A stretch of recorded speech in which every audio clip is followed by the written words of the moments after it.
Assalamualaikum warahmatullahi wabarakatuh.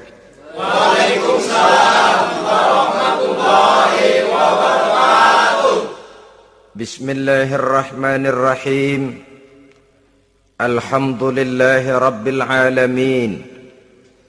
Wassalatu wassalamu ala asyrafil anbiya'i wal mursalin, imamil muttaqin, sayyidil ghurril muhajjalin, sayyidina wa maulana Muhammadin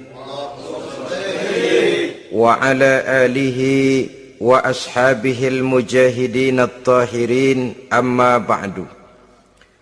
Saudara-saudara kaum muslimin rahimakumullah. Di zaman Rasulullah sallallahu alaihi wasallam adalah seorang pemuda bernama Ikaf bin Khalid. Ia seorang pemuda yang ganteng, sehat, tidak impoten, suka bergaul dengan wanita, suka pesta, dan memang ia orang kaya. Ia selalu menunda-nunda perkawinan dengan berbagai alasan-alasan yang tidak syar'i. Sampailah keadaan Ikaf bin Khalid ini kepada baginda Nabi, sehingga ia dipanggil oleh baginda Nabi. Setelah sampai, ditanyalah Ikaf bin Khalid ini, "Hai Ikaf, saya ya Rasulullah. Kau sudah punya istri?" "Belum ya Rasulullah." "Juga tidak punya budak sahaya?" "Tidak ya Rasulullah." "Dan badanmu sehat?" "Sehat ya Rasulullah." "Kalau demikian," kata Rasul, "kau ini teman setan. Ada dua pilihan Ikaf. Engkau menjadi Nasrani dalam arti meninggalkan hidup perkawinan, atau kalau kau mau ikut golongan kami, kau harus mengikuti tata cara kehidupan kami. Dan salah satu tata cara kehidupan kami ialah melaksanakan perkawinan." Yang kemudian Ikaf bin Khalid ini oleh baginda Rasul dicarikan seorang gadis bernama Karimah binti Kulsum al-Humairi, dan kawinlah Ikaf bin Khalid ini.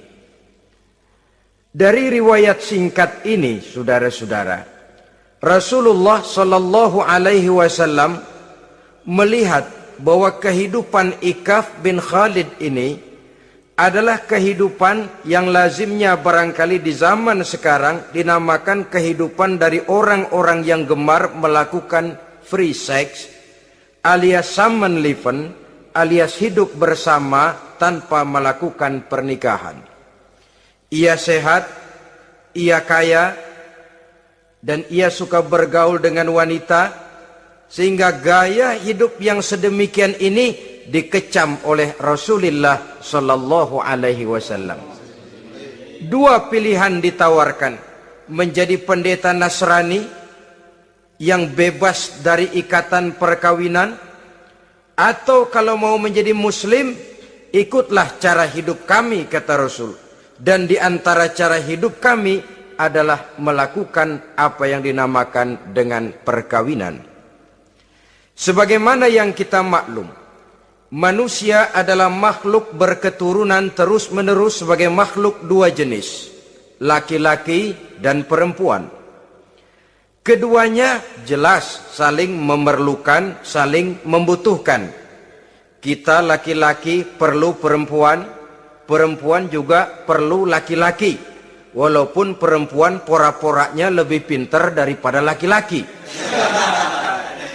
Biasanya laki-laki kalau sudah jatuh cinta paling kurang se-RW tahu itu.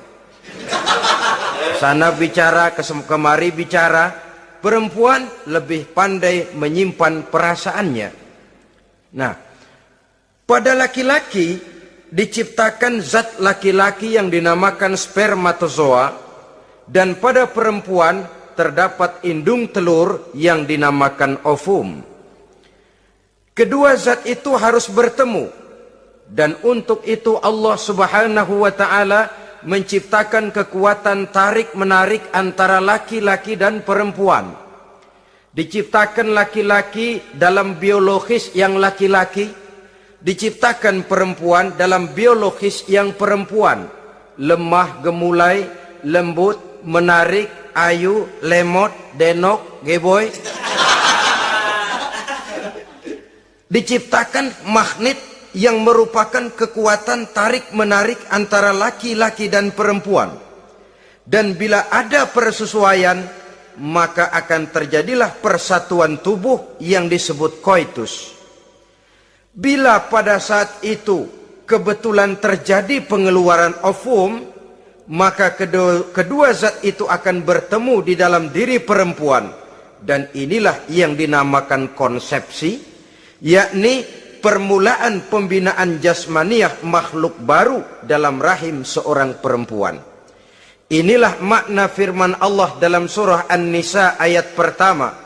A'udzu billahi minasyaitonir rajim. Ya ayyuhan nasu taqu rabbakumul ladzi khalaqakum min nafsin wahidah wa khalaqa minha zawjaha wa batha minhuma rijalan katsiran wa nisaa. Wahai manusia, bertakwalah kamu kepada Tuhanmu yang telah menciptakan kamu dari diri yang satu, kemudian diciptakan dari diri yang satu itu pasangannya, dan dari keduanya berkembang biaklah manusia menjadi bersuku-suku dan berbangsa-bangsa. Pada contoh lain, dari proses pembentukan jasmania makhluk manusia dalam rahim ini, Al-Baqarah 223 menjelaskan bahwa seorang laki-laki adalah seperti petani, seorang perempuan adalah seperti ladang. Petani adalah yang mencangkul sawah, menebarkan benih, sementara ladang adalah tempat bersemayam benih-benih itu, tempat dia tumbuh dan berkembang membawa manfaat bagi kehidupan ini. Dengan bahasa yang indah, Quran mengatakan, nisa'ukum harthul lakum fa'tu harthakum anna syi'tum. Istri-istrimu adalah laksana sawah ladang bagimu, maka cangkulah, datangilah sawah ladangmu menurut cara yang kamu suka. Saudara-saudara kaum muslimin rahimakumullah, belakangan ini orang sering membicarakan pendidikan seks bagi anak-anak.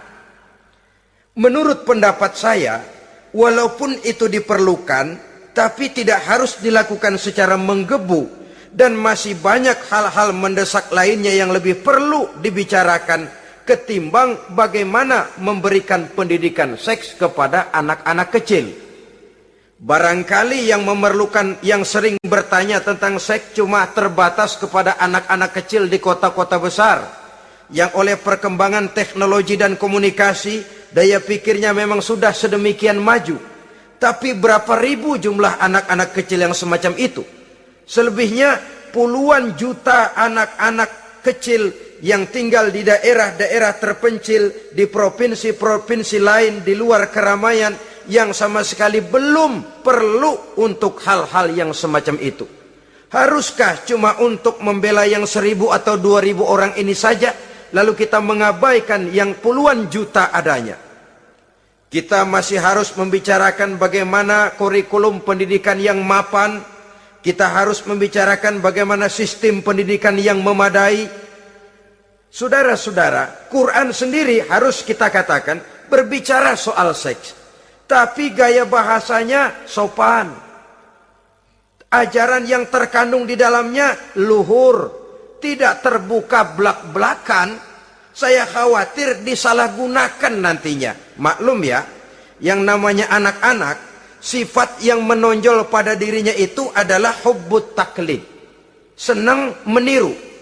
Apa yang dia lihat, apa yang dia baca, apa yang dia tonton, biasanya ingin dia terjemahkan dalam kehidupannya. Kadang-kadang kalau habis baca komik Superman, dia kepengen jadi Superman. Itu anak kecil. Habis baca buku Si Buta dari Gua Hantu misalnya, pengen jadi si buta dari gua hantu, nyari kayu bikin tongkat. Biasa, itu watak yang namanya hubbut taklid. Sekarang kalau kepada anak-anak semacam itu sudah diberikan pendidikan seks, saya khawatir. Kadang-kadang tidak dididik saja sudah lancar kok. Apalagi kalau sampai dilakukan pendidikan, khawatir disalahgunakan. Saya katakan tadi, Quran juga misalnya Al-Baqarah 223 ini bicara soal seks, tapi sudah lihat gaya bahasanya. Nisa'ukum harsul lakum fa'tu harthakum anna syi'tum. Istrimu adalah sawah ladangmu, cangkulah sawah ladangmu menurut cara yang kamu suka. Mau cangkul sambil mundur juga boleh.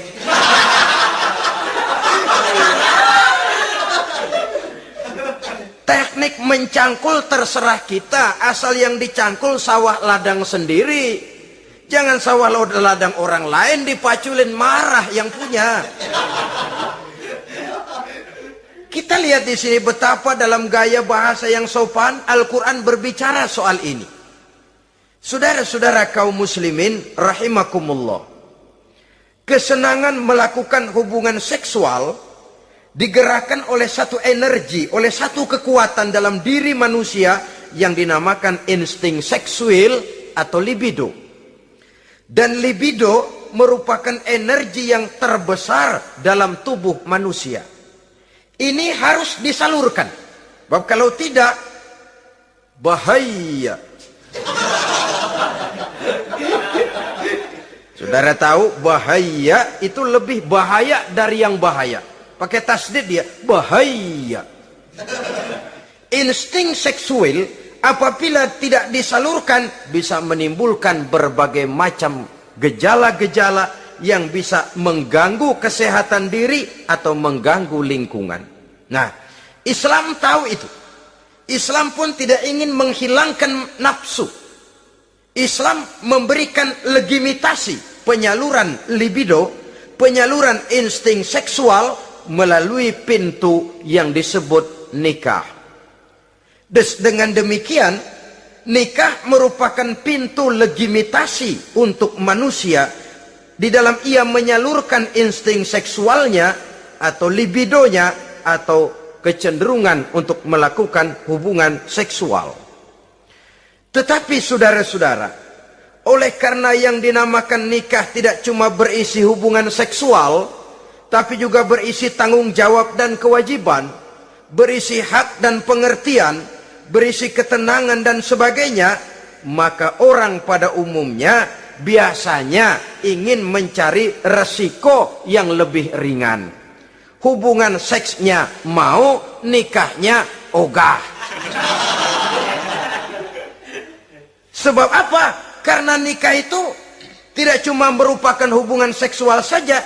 Ya, ia harus berisi tanggung jawab. Ya, ia berisi hak dan kewajiban. Ya, ia berisi pengertian. Ya, ia berisi penyantunan sandang, pangan, perlindungan, dan lain sebagainya.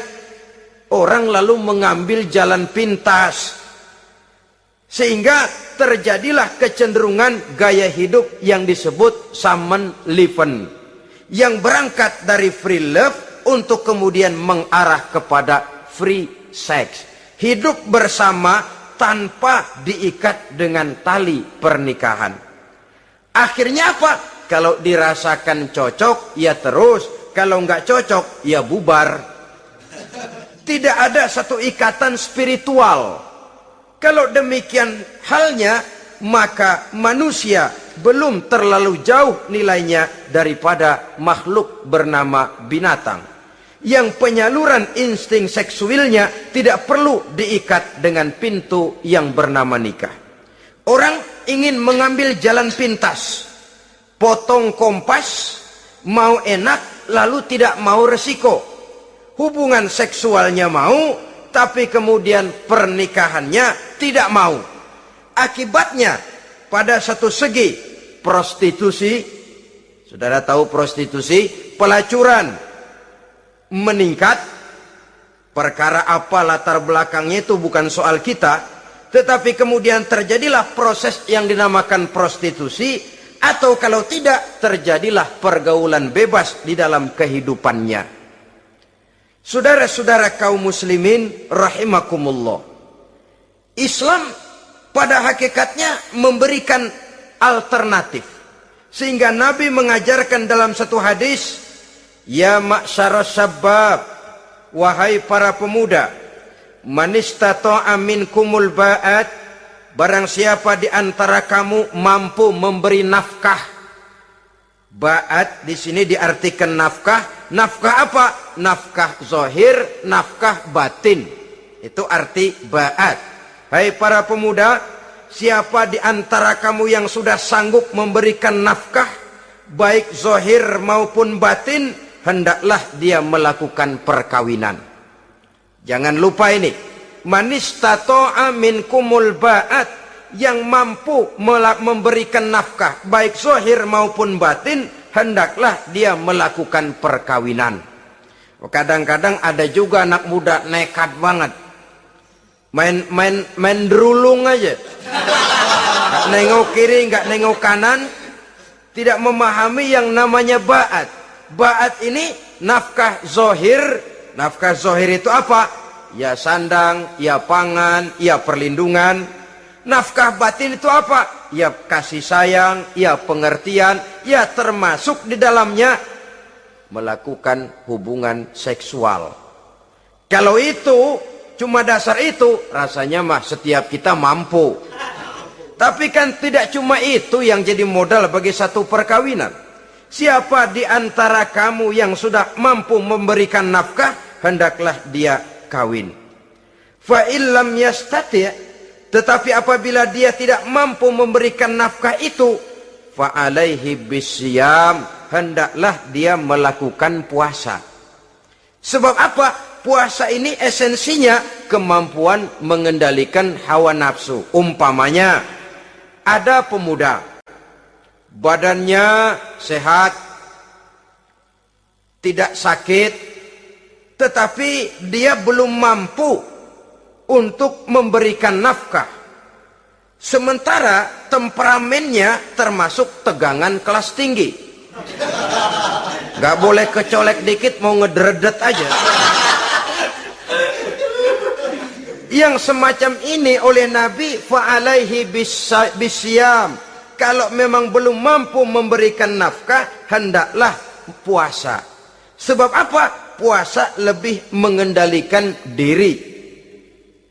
Saudara-saudara, apabila puasa ini pun dirasakan juga berat, maka ada cara lain untuk menetralisir libido itu tadi, kecenderungan untuk melakukan hubungan seksual. Dengan apa misalnya? Dengan jalan melakukan olahraga. Dengan melakukan olahraga, hormon yang membentuk libido tersalurkan, terkuras melalui energi yang dikeluarkan pada saat melakukan olahraga. Atau dengan jalan yang keempat, menjauhi hal-hal yang bisa menimbulkan rangsangan seksual. Bisa dengan puasa tadi, bisa dengan olahraga, bisa dengan lain-lain yang kira-kira bisa menghindarkan kita dari hal-hal yang bisa menimbulkan rangsangan seksual.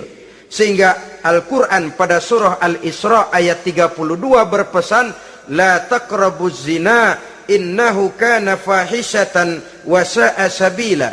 Jangan kamu mendekati zina, sebab sesungguhnya zina perbuatan yang keji dan jalan yang sangat buruk. Jangan mendekati zina. Mendekati zina artinya mendekati hal-hal yang bisa membawa kita kepada perbuatan zina. Termasuk misalnya bacaan-bacaan Parno. Nah, ya. Itu Parno nggak boleh dibaca. Blue film, ngintip, nah ini juga penyakit ini.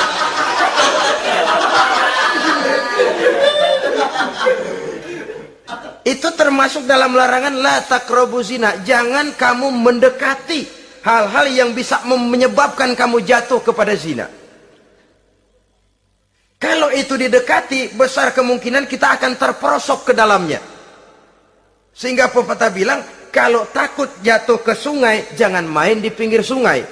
Kalau takut ombak, jangan berumah di tepi pantai. Kalau takut jatuh kepada zina, jangan mendekati hal-hal yang bisa membawa kita kepada perzinaan. Nah, saya merasa prihatin bahwa dimanapun di dunia ini, modernisasi, kemajuan sering membawa proses pergeseran nilai. Cepatnya arus komunikasi. Apa yang terjadi di Amerika hari ini bisa kita tahu hari ini. Apa yang terjadi di Eropa hari ini bisa kita saksikan hari ini. Proses komunikasi yang sedemikian canggih membawa dampak proses pergeseran nilai dalam diri dan kehidupan manusia. Akibatnya dia banyak tahu, dia banyak melihat, dia banyak mendengar. Kalau dia tidak punya filter, dia akan mudah terhanyut oleh nilai-nilai yang menggeser dia dari tuntunan ajaran agamanya. Maka dengan demikian saudara-saudara, Islam memberikan legitimasi terhadap penyaluran insting seksual melalui pintu yang disebut nikah. Dan Islam mencela apa yang disebut Samenleven, free love atau free sex alias hidup bersama tanpa melakukan pernikahan. Apa yang akan terjadi dalam kehidupan ini apabila manusia bergaul sebebas-bebasnya tanpa terikat lagi oleh norma dan kaedah kehidupan beragama? Sudah cukup banyak korban bergelimpangan dari arus yang namanya pergaulan bebas dengan dalih new morality, kebudayaan moral baru yang terlepas dari bimbingan kehidupan beragama. Saudara-saudara kaum muslimin rahimakumullah, dulu zaman kakek kita itu kalau pacaran, saudara-saudara, biasanya yang laki di luar, yang perempuan di dalam. Paling-paling pagar dibolongin. Ya, orang dulu itu kan rumahnya pakai pagar toh. Kalau sudah pagar itu bolong, si yang laki masukkan jarinya ke pagar. Nanti dipegang jari itu oleh tangan si perempuan dari dalam. Cuma beradu tangan doang, endahnya bukan main udah.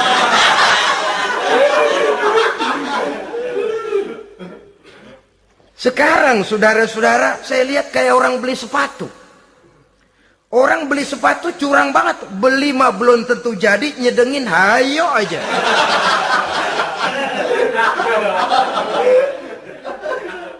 Iyalah, kalau sepatu barangkali disedengin sehingga ada bekasnya. Kalau anak orang disedengin, Allahu Akbar. Ya sedang sih sedang.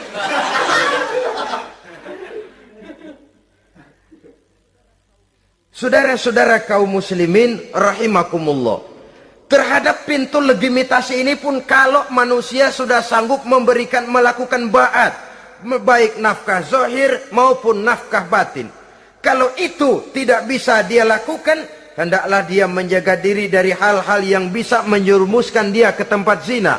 Bisa dengan puasa, bisa dengan memperbanyak olahraga, bisa dengan menggiatkan belajar, study club, diskusi. Ada pepatah mengatakan 3 hal yang bisa membawa kerusakan. 3 kosong nih. Kosong iman, kosong kantong, kosong perut. 3 kosong ini yang sering membawa kerusakan dalam diri manusia. Pertama, kosong iman. Yang kedua, kosong kantong. Yang ketiga, kosong perut. Ketiga kosong ini kalau sampai kumpul pada diri kita 3-0, berapa ngubernya? Sering kalah kita. Kosong iman, kosong kantong, kosong perut. Maka motif dari berbagai macam kejahatan umumnya karena 3 kosong ini. Orang bisa jatuh ke tempat zina, bisa jatuh kepada korupsi, bisa jatuh kepada perampokan, pencurian, dan berbagai macam perbuatan negatif. Pertama, kosong iman. Kalau sudah kosong iman, ini kosong yang paling berbahaya. Dia tidak ada lagi yang ditakutin. Polisi, ya apa selamanya polisi mau nongkrongin dia. Kalau sudah kosong iman, ini sudah tidak ada lagi norma yang diindahkannya. Yang kedua, kosong kantong. Orang kalau kosong kantong, mudah gelap mata. Bawaannya udah was-was mulu uringan. Kosong kantong. Yang ketiga, kosong perut.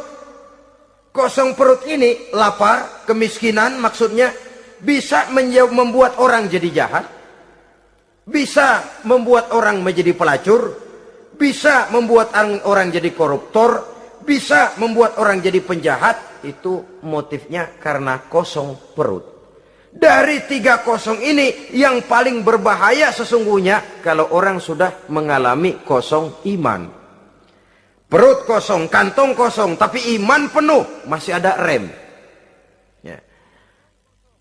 Kantong kosong, perut kosong, iman kosong juga, jebol, bablas sudah. Tidak ada rem lagi dalam kehidupannya. Hampir segala macam motif kejahatan yang terjadi di pentas dunia ini umumnya karena 3 kosong ini tadi. Karena kosong iman. Sekarang ini kan pergaulan bebas bukan semata-mata karena orang lapar, bukan karena orang perlu uang, tapi kadang-kadang ada karena memperturutkan hawa nafsu. Kalau sudah ke sana, kosong apa itu? Kosong iman. Ada tante-tante girang, ada om-om senang, ada macam-macam lah. Kurang duitkah mereka? Cukup. Laparkah mereka? Kenyang. Apa yang kosong? Kantong penuh, perut penuh, iman yang kosong. Maka terjadilah proses yang namanya penyimpangan-penyimpangan seksual dari pintu legitimasi yang sudah diberikan oleh agama tadi. Kadang-kadang iman juga tertekan karena perut, persoalan ekonomi, atau karena memang kosong daripada kesibukan-kesibukan lain. Kosong kantong, motivasi ekonomi, ini seluruhnya bisa menjadi motivasi utama dari terjadinya berbagai macam penyimpangan. Karenanya Islam memberikan pintu legitimasi lewat jalan yang disebut nikah. Sehingga Nabi mengajarkan, hai para pemuda, siapa di antara kamu yang sudah mampu memberikan nafkah baik zahir maupun batin, hendaklah dia melakukan perkawinan.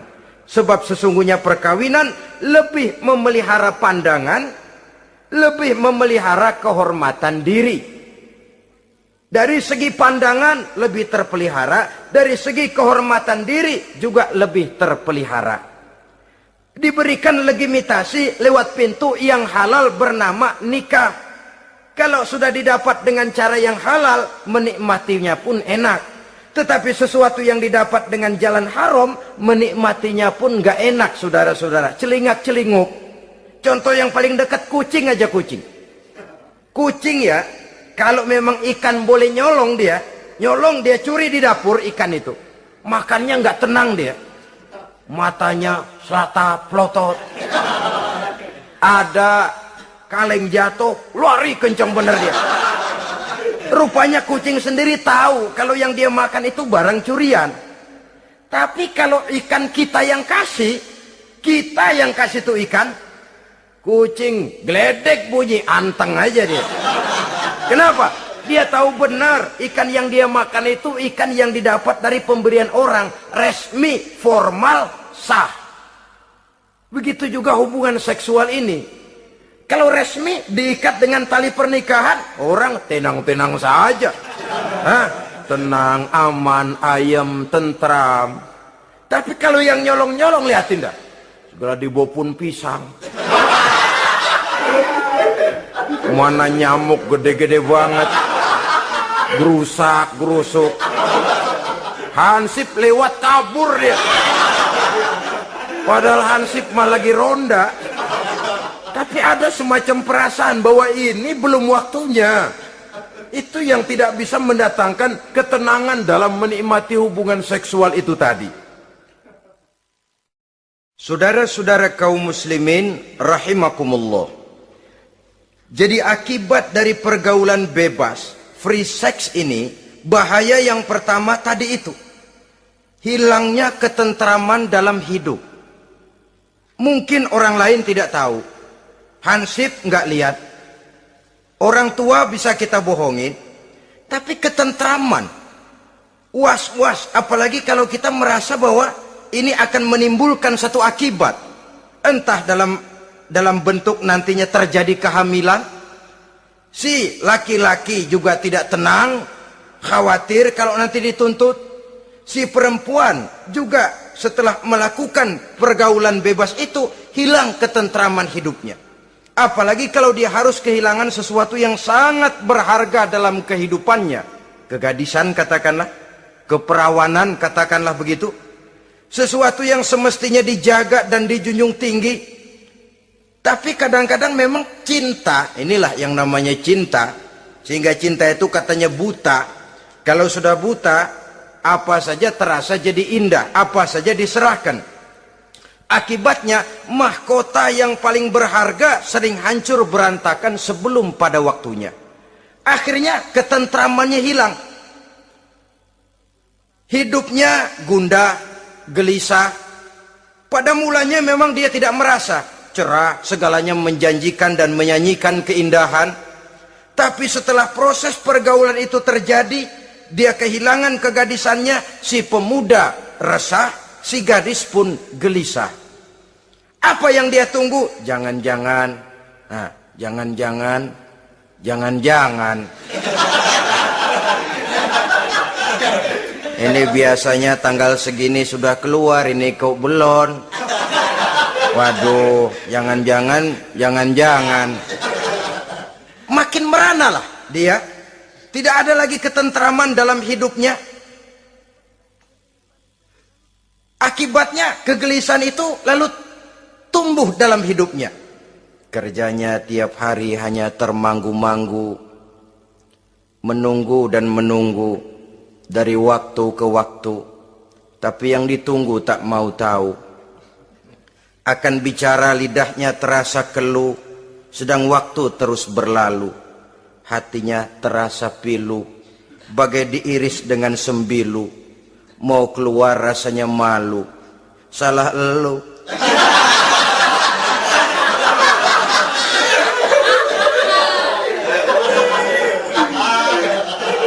Iya toh?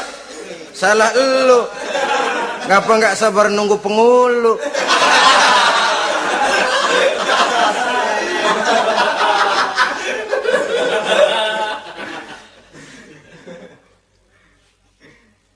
Bacalah surat-surat kabar berapa banyak sudah gadis-gadis bergelimpangan jadi korban.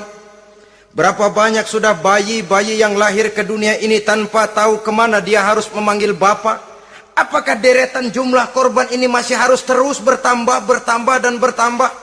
Dengan dalih modernisasi, dengan dalih kemajuan zaman, dengan dalih kebebasan pergaulan, dengan dalih emansipasi. Lalu menginjak moral yang seharusnya kita junjung tinggi-tinggi. Sampai kemudian merendahkan harga diri kita sebagai manusia. Hilangnya ketentraman dalam hidup. Bahaya yang kedua dari pergaulan bebas ini, berjangkitnya penyakit kelamin. Penyakit yang saudara-saudara tentu tahu, tidak tanggung-tanggung. Raja namanya. Raja singa. Barangkali sekarang sudah ada suntikan penisilin, boleh jadi. Barangkali sudah ada pil KB yang bisa mengatur saat-saat orang melakukan, saat orang bisa menstruasi, boleh jadi. Tapi alat-alat itu memang kalau disalahgunakan bisa merangsang terjadinya pergaulan bebas. Terjadinya penyakit kelamin. Pada lain segi, saudara lihat saja, sering dicontohkan, kalau pagi-pagi PLN bikin pengumuman, nanti malam listrik akan mati total seluruh kota. Wah, tahu kita, ini nanti malam listrik bakalan mati. Pagi-pagi sudah beli baterai kita, masukin batu baterai ke dalam baterai. Dari pagi sampai sore itu baterai kita sorotin terus, padahal masih siang. Apa yang terjadi? Nanti maghrib datang, malam tiba, nyorot lagi, udah soak batunya. Kenapa? Lantaran dari pagi sepanjang siang disorotin terus, belum waktunya baterai nyempret terus. Begitu malam udah soak, nggak terang lagi. Sama saja kita juga begitu. Belum nikah dipakai terus. Mumpung masih siang nyorot terus baterai. Itu nanti kalau sudah malam masuk pintu pernikahan, baterai bisa soak. Mau nyorot lagi lah, remeng-remeng. Udah nggak punya daya begitu masuk pintu pernikahan, cuma celam-celam doang.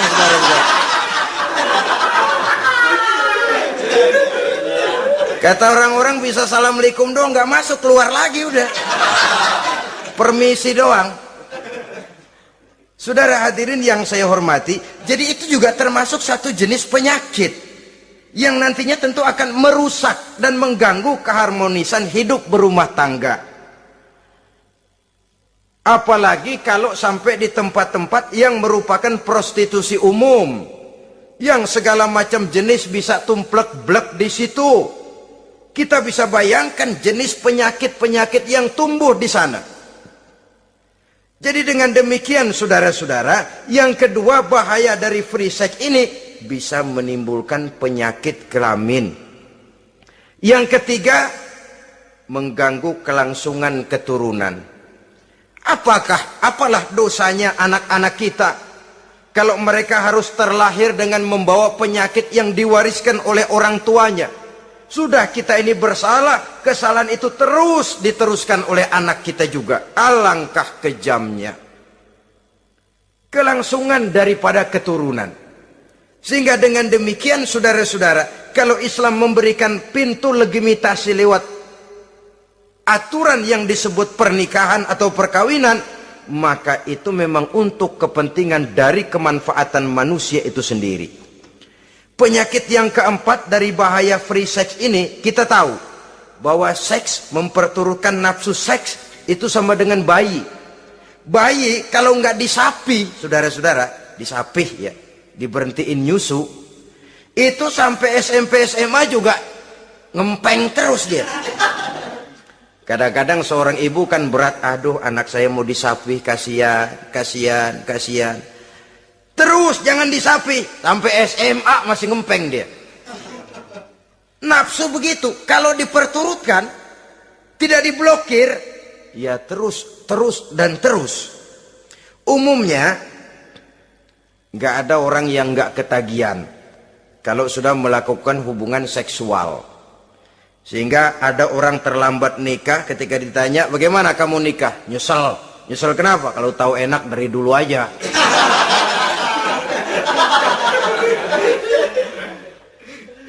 Nah, sekarang kecanduan terhadap hubungan seksual ini akan membawa dampak tadi. Pertama, dia lari ke tempat prostitusi kalau ada uang. Andai kata pun dia kaya, ini jelas mengganggu ekonomi rumah tangganya, setidaknya ekonomi keluarganya. Kalau dia tidak termasuk orang kaya, dia bisa melakukan perbuatan negatif. Sepatunya dia jual dulu, celananya digade dulu. Celana lu ini apalah gue ngebut banget nih.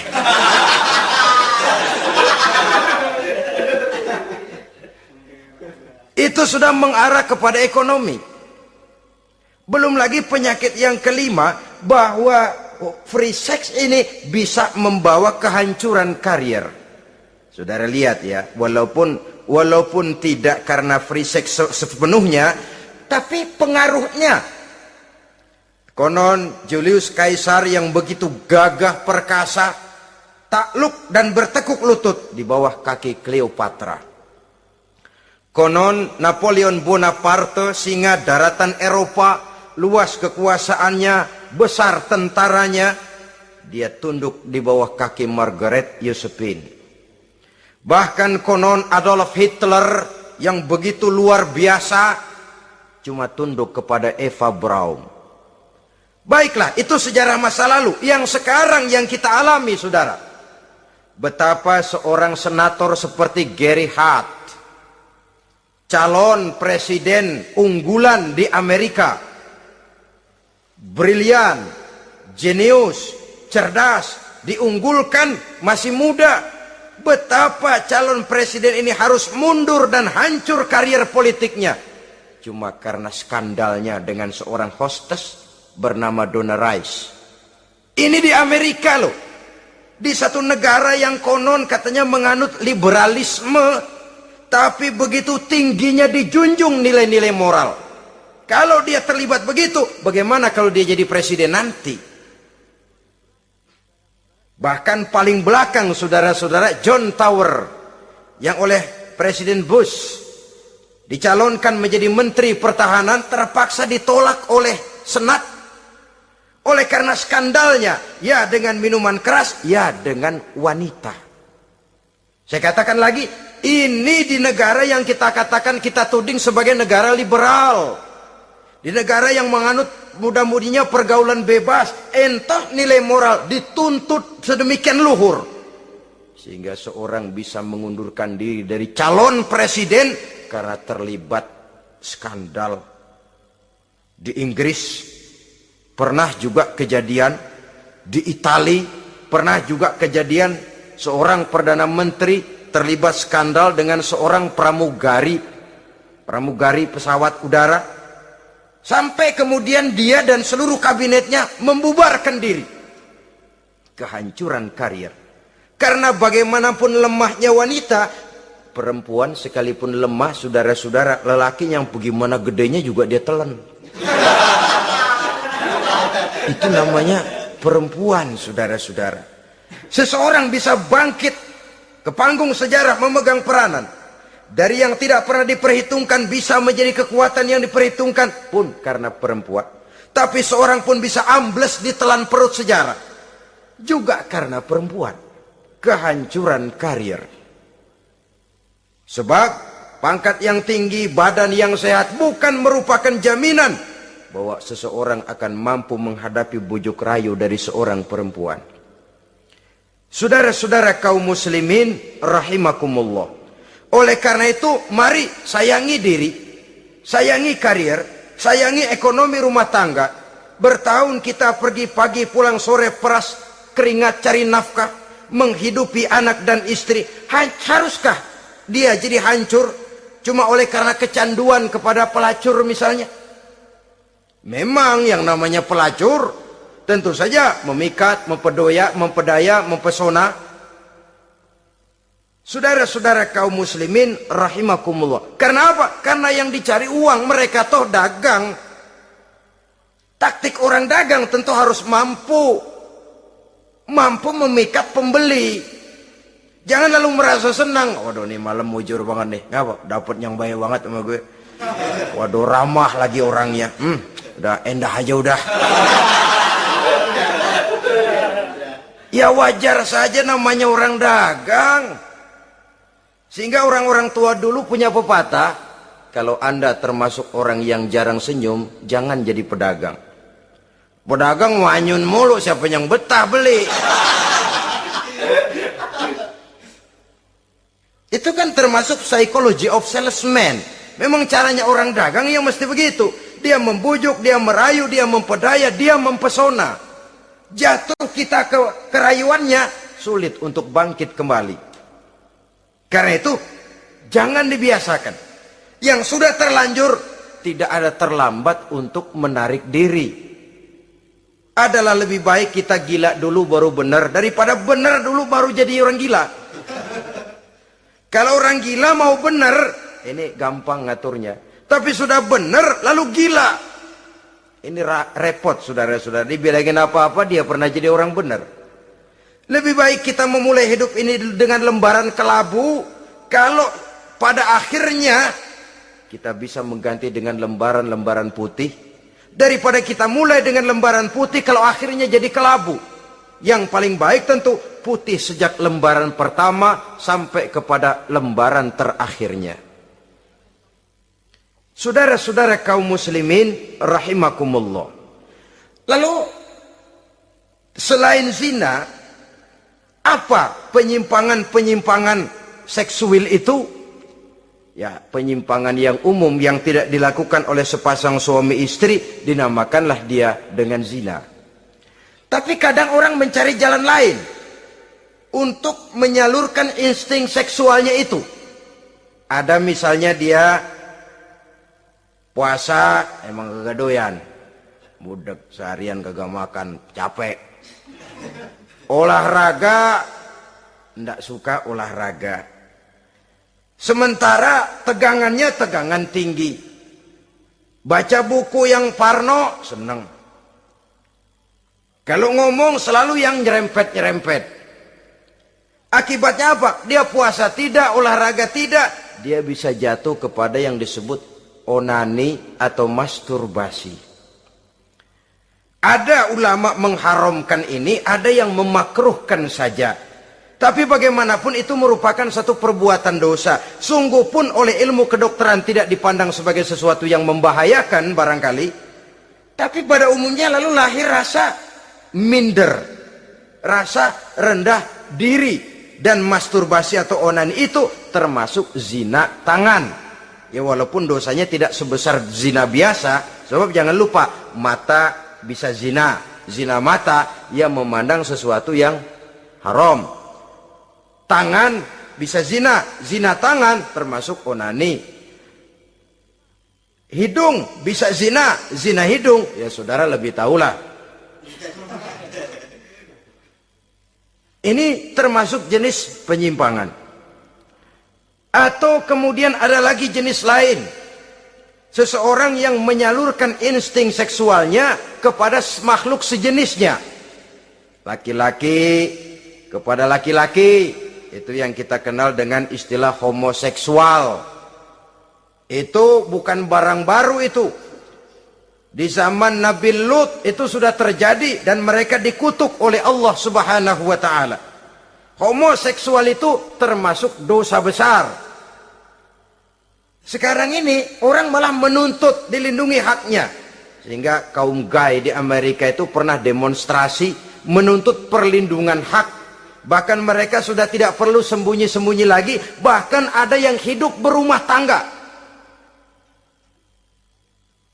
Ini ya terlepas dari penyakit kejiwaan yang memang harus disembuhkan dan perlu pengobatan khusus. Tapi homoseksual dilihat dari segi agama merupakan satu perbuatan yang berdosa. Dan dosanya besar.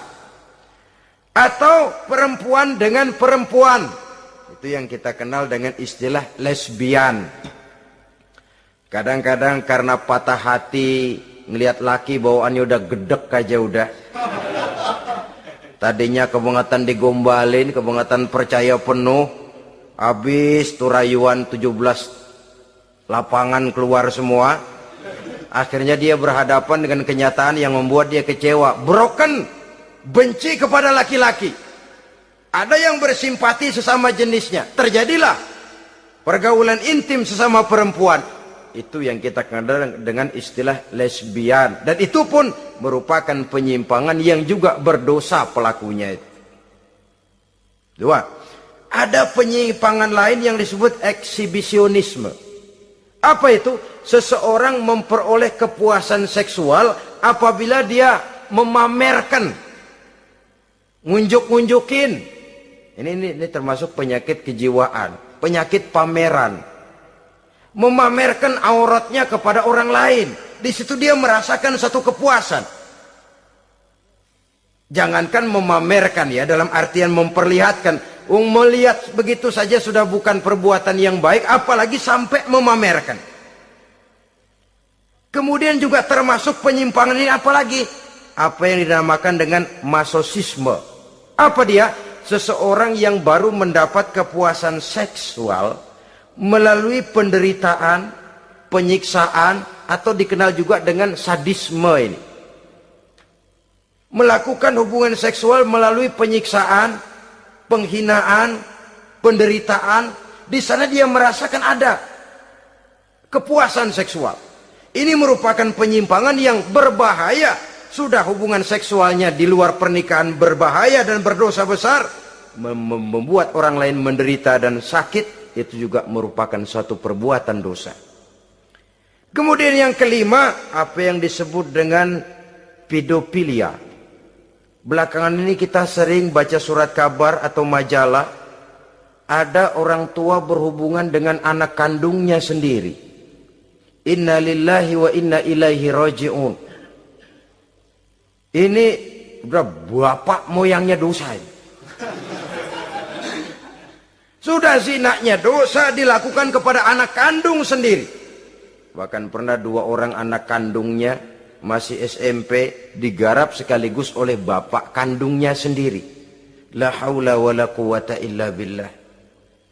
Sudah kayak apa hati orang tua? Anaknya sendiri, bapak moyangnya dosa. Penyimpangan seksual sampai hati seorang bapak bergaul dengan mempergauli. Bahkan kalau mempergauli barangkali mendingan memperkosa anaknya sendiri. Anak kandungnya yang dilahirkan oleh istrinya, itu yang digarapnya.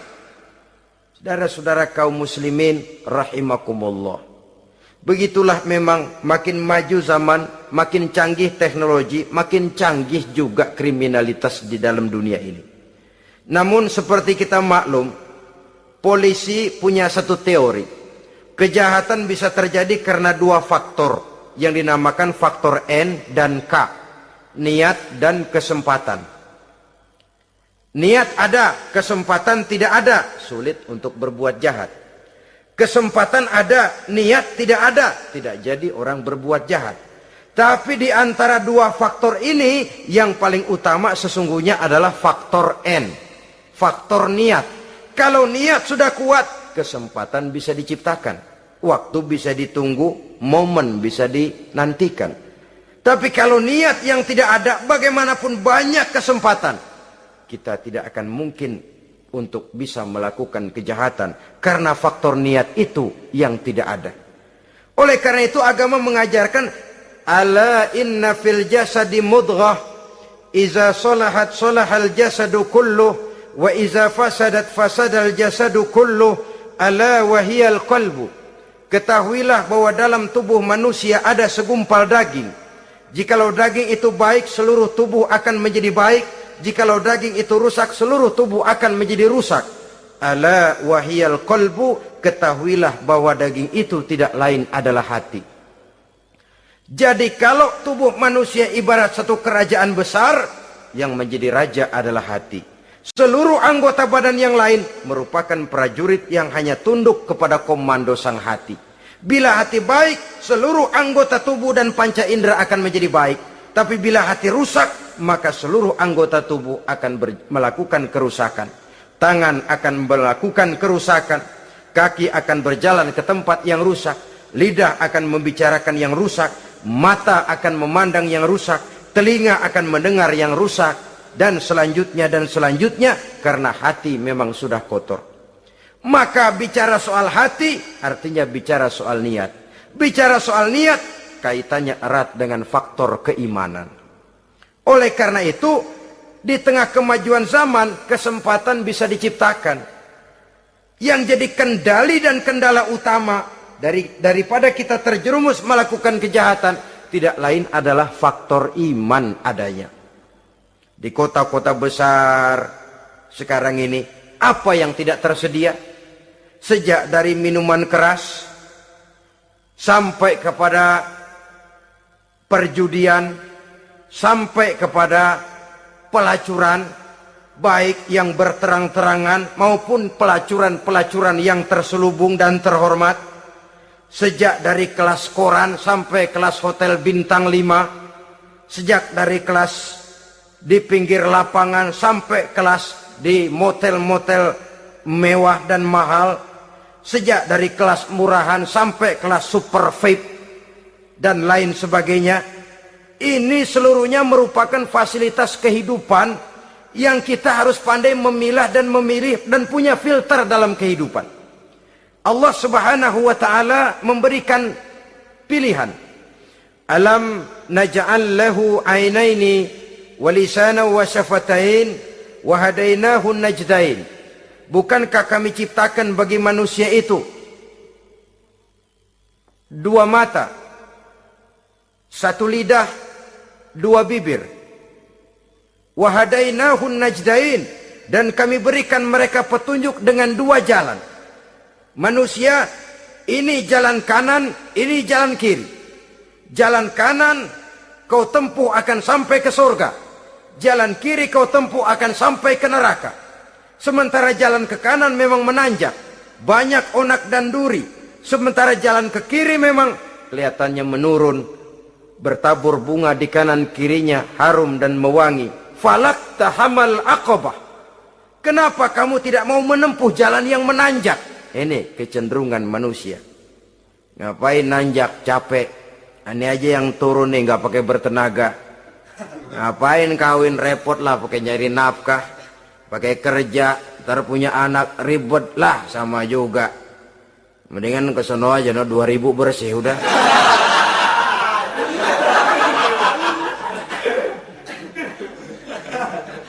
Falak tahamal aqabah. Mengapa kamu tidak mau menempuh jalan yang nampaknya menanjak ini, padahal di ujungnya menanti pancaran sinar kebahagiaan?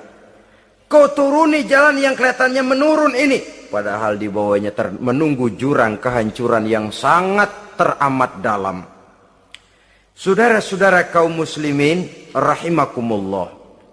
Dengan demikian, apabila Islam melarang manusia dengan larangan yang keras, jangan terjebak dalam pergaulan bebas, jangan berendam di dalam free sex, sesungguhnya adalah untuk kepentingan daripada manusia itu sendiri.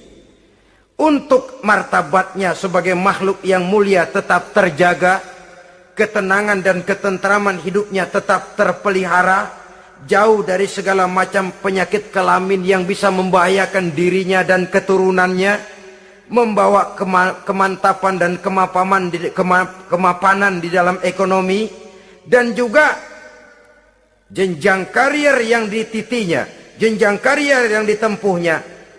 Taruh kata tidak menanjak, tapi juga tidak menurun. Sekurangnya dia bisa mempertahankan apa yang sudah diperolehnya itu. Ad-dunya mata' wa khairu mata'iha al-mar'atus salihah. Dunia ini memang kesenangan, mata', perhiasan. Dan perhiasan yang baik adalah perempuan yang soleh. Perempuan yang soleh yang tidak hanya memberikan kenikmatan jasmani, tapi juga memberikan ketentraman rohani, yang diikat dengan satu tali formal yang dinamakan dengan pernikahan atau perkawinan. Sah baik menurut agama juga menurut negara. Kita bisa menikmati kecenderungan insting seksual tadi dalam satu nada yang tenang, aman, tentram, memberikan kebahagiaan, kepuasan zahir dan batin. Tapi kalau jalan pintas yang kita tempuh, potong kompas yang kita pilih, kita lebih suka jajan, lebih suka ngeteng.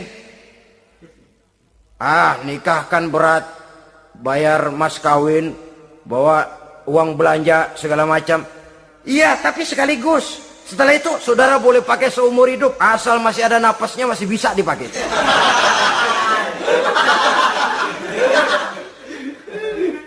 Tapi apabila potong kompas tadi, jajan yang kita tempuh kelihatannya memang ringan, 2000, ya mendingan dikit 5-10 ribu. Atau kalau sudah kelas VIP bisa ratusan bahkan jutaan, sekali, 2 kali, 3 kali. Kalau dihitung-hitung bangkrut nggak karu-karuan gitu. Maka agama ini diturunkan untuk kepentingan manusia guna membawa kebahagiaan hidup sejak dari dunia sampai ke akhirat. Kepada adik-adik remaja, para pemuda, jika sudah mampu memberikan nafkah, laksanakanlah pernikahan atau perkawinan. Jika belum mampu, maka jauhilah hal-hal yang dapat menimbulkan rangsangan seksual. Boleh dengan jalan berpuasa memperbanyak olahraga, menggiatkan studi klub, diskusi dan sebagainya, sehingga kita selamat dari arus pergaulan bebas yang akan merendahkan martabat kita sebagai manusia. Inilah yang kita bicarakan pada pertemuan kali ini. Terima kasih atas segala perhatian, mohon maaf atas segala kekurangan. Usikum wa nafsi bitaqwallah. Wassalamualaikum warahmatullahi wabarakatuh. Waalaikumsalam warahmatullahi wabarakatuh.